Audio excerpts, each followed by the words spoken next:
আলাইহি ওয়াসাল্লাম বলেন, যেই দেহ হারাম খাদ্য দ্বারা লালিত পালিত হয়েছে, যে বডি হারাম খাদ্য দ্বারা তৈরি হয়েছে, ওই শরীর কোনোদিন জান্নাতে প্রবেশ করবে না। আল্লাহ বলেন, আল্লাহ নবী সাল্লাল্লাহু আলাইহি ওয়াসাল্লাম বলেন, লা ইয়াদখুলুল জান্নাতা জাসাদুন গুযিয়া বিল হারাম। আল্লাহ নবী সাল্লাল্লাহু আলাইহি ওয়াসাল্লাম বলেন, হারাম খাদ্য দ্বারা যে বডি তৈরি হয়েছে, হারাম খাদ্য দ্বারা যে শরীর গঠন হয়েছে, ওই শরীর জান্নাতে প্রবেশ করবে না। তোমার হারাম খাদ্য দ্বারা তুমি যা রেখেছো, ওই হারাম খাদ্য দ্বারা যে তুমি বডি বানাইছো, যে শরীর তোমার হয়েছে, ওই শরীর জান্নাতে প্রবেশ করবে না। হারাম খাদ্য দ্বারা হারাম মাল যদি তোমার কাছে থাকে, তোমার সন্তানদের কাছে যদি তুমি ওই হারাম মাল রেখে যাও, ও তুমি তাদের জন্য হারাম মাল রাখো নাই, তুমি তোমার জন্য জাহান্নামের পুঁজি রেখে গেছো। তুমি তাদের জন্য মাল রেখে যাও নাই, তুমি যেন তোমার জন্য জাহান্নামের পুঁজি রেখে দিয়ে গেছো। তাই সকলকে হালাল খাদ্য খাইতে হবে, হালাল খাদ্য গঠন করতে হবে। আমার খাদ্যের মধ্যে যেন বিন্দু পরিমাণ হারাম না থাকে। আর হারাম মাল থেকে যদি কোনো ব্যক্তি দান করে, সদকা করে, আল্লাহ নবী সাল্লাল্লাহু আলাইহি ওয়াসাল্লাম বলেন, ওই দান সদকা আল্লাহ তাআলার দরবারে কবুল হয় না।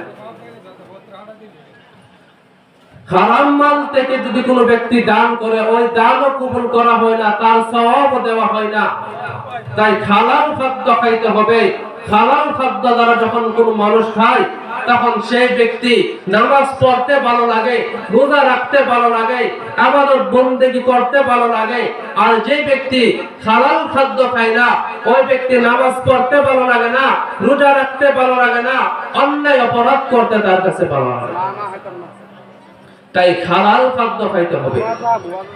আল্লাহ নবী সাল্লাল্লাহু আলাইহি ওয়াসাল্লাম বলেন, হালাল খাদ্য খাও।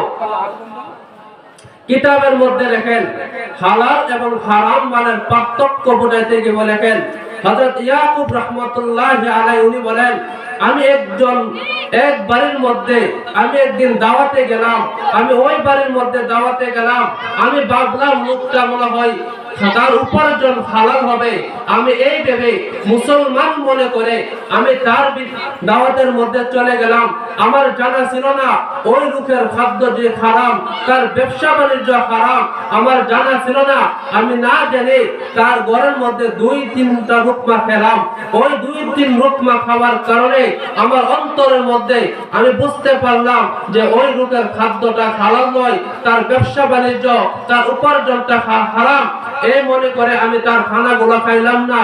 আমি যে না জানা বশত 2-3টা রুকমা আমি তার হারাম মাল থেকে খেয়ে ফেললাম। ওই হারাম খাওয়ার কারণে 1 মাস ভর আমার অন্তরের মধ্যে শুধু গুনাহ করার আগ্রহ বেড়ে গেছে। আমার নামাজ পড়তে ভালো লাগে নাই, আমার রোজা রাখতে ভালো লাগে নাই, আমার ইবাদত বন্দেগী করতে ভালো লাগে নাই। 2-3টা রুকমা না জেনে হারাম মাল দ্বারা খাওয়ার কারণে আমার এমন অবস্থা হয়েছে। আমরা এখন আমাদের খানাগুলো আমরা খাই, একেবারে আমাদের যে খানাগুলো খাইলাম এটা হালাল না হারাম, এটার দিকে কোনো আমরা পরোয়া করি না। তার জন্য আমরা হালাল এবং হারাম মানের পার্থক্যই করতে পারলাম না। আমাদের হালাল খাইতে হবে। হযরত কাসেম নানুতুবি রাহমাতুল্লাহি আলাইহি বলেন, দেওবন্দের এক ব্যক্তি ছিল, এক ব্যক্তি ঘাস বিক্রয় করত। আর ওই ব্যক্তি ঘাস বিক্রয় করে বছরে একবার দারুল উলুম দেওবন্দ মাদ্রাসার সকল উস্তাদগণকে একদিন খানা খাওয়াইতেন, শুধু রুটি এবং ডাউল, শুধু শুকনা রুটি এবং ডাউল দ্বারা ওই ব্যক্তি আমাদেরকে এক বেলা খানা খাওয়াইতেন। তার ওই হালাল মাল থেকে হযরত কাসেম নানুতুবি রাহমাতুল্লাহি আলাইহি বলেন, আমরা যখন ওই ব্যক্তির বাড়ির মধ্যে ব্যক্তির বাড়ির মধ্যে আমরা খানা খাইতাম, 1 মাস ভর আমরা তার খানার স্বাদ আমরা ভোগ করতে পারতাম। আমরা তার খাদ্য আগ্রহের সাথে খাইতাম এবং আমরা সকলেই আশা রাখতাম কোন দিন ওই ব্যক্তি আমাদেরকে দাওয়াত দিবে, কারণ তার খানাটা একবারে হালাল। যখন মানুষ হালাল খাদ্য গ্রহণ করে, হালাল খাদ্য যখন মানুষ খায়, তখন মানুষ হালাল খাদ্য দ্বারা সে নামাজ পড়তে ভালো লাগে, রোজা রাখতে ভালো লাগে, ইবাদত বন্দেগী করতে ভালো লাগে। আর হারাম মাল যখন মানুষ খায়, সে নামাজ পড়তে ভালো লাগে না, রোজা রাখতে ভালো লাগে না, অন্যায় অপরাধ করতে তার কাছে ভালো লাগে। তাই আমরা যে খানা খাইব, প্রত্যেকটা খানা যেন হালাল হয়, প্রত্যেকটা খানা যেন হালাল হয়। কিতাবের মধ্যে লেখেন ইব্রাহিম ইবনে আদম রাহমাতুল্লাহি আলাইহি ওরাই একদিন মক্কা থেকে 1 কেজি খেজুর ক্রয় করলেন।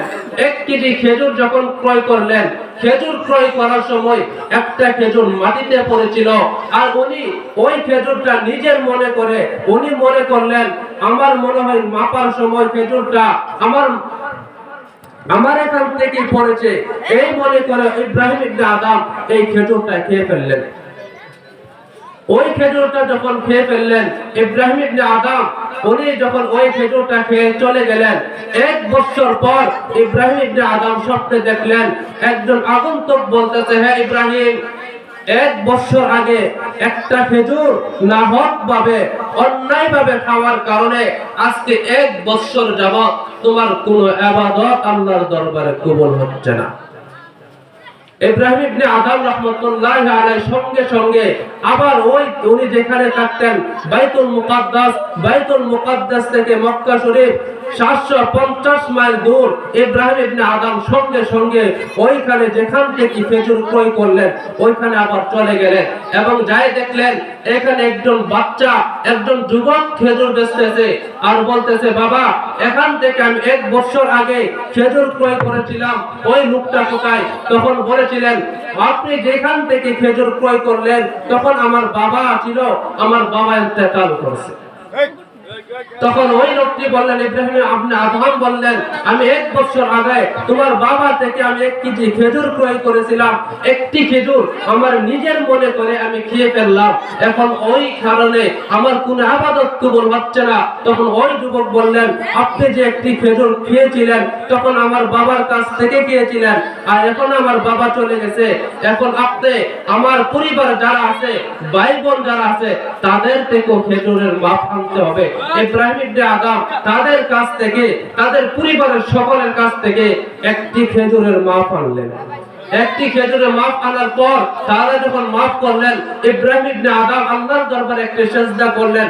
তখন আল্লাহর দরবার থেকে গায়বী একটা আওয়াজ আসলো, হে ইব্রাহিম, দীর্ঘ 1 বছরের ইবাদত করা থেকে তুমি যত ইবাদত করেছো, 1 বছরের ইবাদত থেকে আজকের একটি সিজদা আল্লাহ তাআলার দরবারে অত্যন্ত প্রিয় হয়ে গেছে।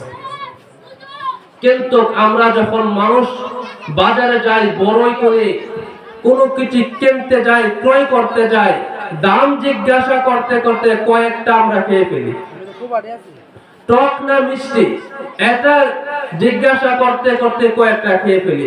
কিন্তু ওই যে বেচারা বিক্রি করতেছে উনি চোখের শরমে কোনো কিছু বলে না, কিন্তু মনের মধ্যে অবশ্যই কষ্ট আছে। আপনি যে বাদাম কিনতেছেন, 10 টাকার বাদাম মাপতে মাপতে আপনি 4টা বাদাম খেয়ে ফেললেন, আপনি মাপতে মাপতে কয়েকটা বাদাম খেয়ে ফেললেন। বড়ি কিনতেছেন, টক না মিষ্টি জিজ্ঞাসা করতে করতে কয়েকটা বড়ি খেয়ে ফেললেন। আপনি মনে করলেন ওই ব্যক্তি যে আপনার উপর কষ্ট নাই, অবশ্য ওই ব্যক্তি আপনার উপর কষ্ট আছে। আল্লাহ তাআলা আমাদেরকে এই 4টি গুণের উপর আমল করার তৌফিক দান করুন। আমিন। ওয়া আখিরু দাওয়ানা আলহামদুলিল্লাহি রাব্বিল আলামিন।